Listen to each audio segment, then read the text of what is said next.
Before the U.S. flies hundreds of thousands of detainees out of the country, it flies a lot of them to other states. Immigration and Customs Enforcement says that cross-country flights are done, at least in part, to open up bed space. But a multi-state investigation has found the movements often defy common sense. I want to bring in one of the producers of this project, Chris Vanderveen, from our sister station, KUSA in Denver. So, Chris, tell us about this investigation that you guys have been working on and what you guys uncovered. This is an interesting topic here. Justin, I think what's important to start with is, and good morning in Arizona, is that this is not an investigation of deportation. Lots of people around the country have already made up their own conclusions as to what's going on around the country, whether they think it's good or bad. But within the data, within a lot of data, we found a lot of flights that really never leave the country, that just simply go from state to state.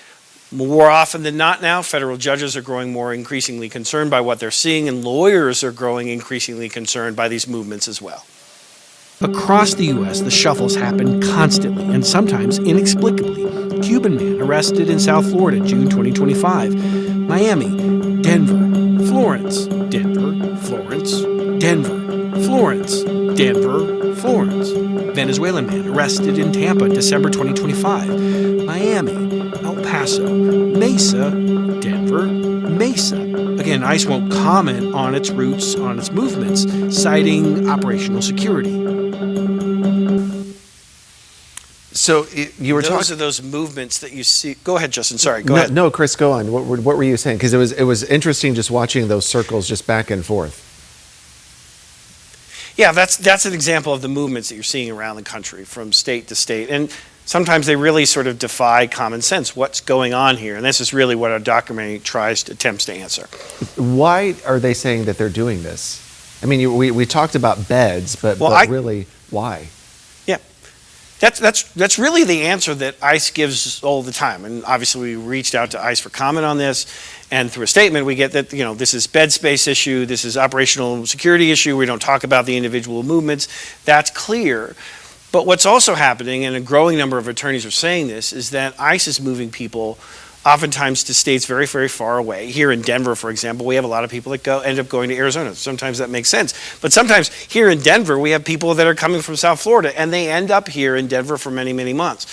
So what lawyers are saying is that this is intentional. They believe, at least, that it's intentional on the part of ICE to put people hundreds, if not thousands of miles away from their families and from their attorneys. It certainly complicates the legal system, and this is why you've seen a massive rush in what are called habeas petition filings filed around the country, because lawyers are now growing wise to what's going on, and they're asking judges, hey, hold on a second, we need to do a check on what's going on here. We've heard about how much it does cost using these military planes to fly people across the country. Any idea how much this is costing taxpayers at all? Yeah, most of these planes that are running that we're investigating are really sort of like, you would never distinguish them from a United airline or American airline, except there's another company's name on the side of these planes. But the Congress was told a few years ago by ICE that these flights run upwards of $17,000 an hour. One flight that we tracked on one day from 4 cities took 7 hours.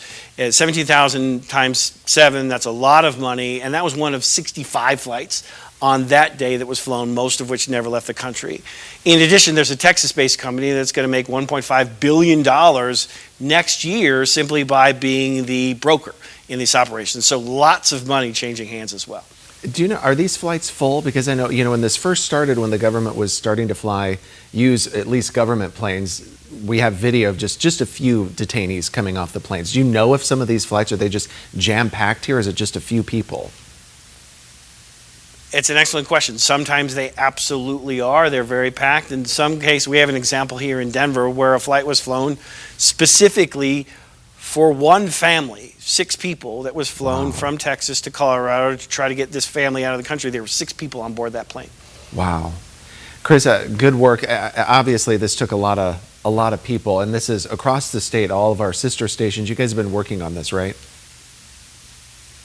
Yep, very much so, and thank you to all the folks at KPNX for helping us out with this investigation.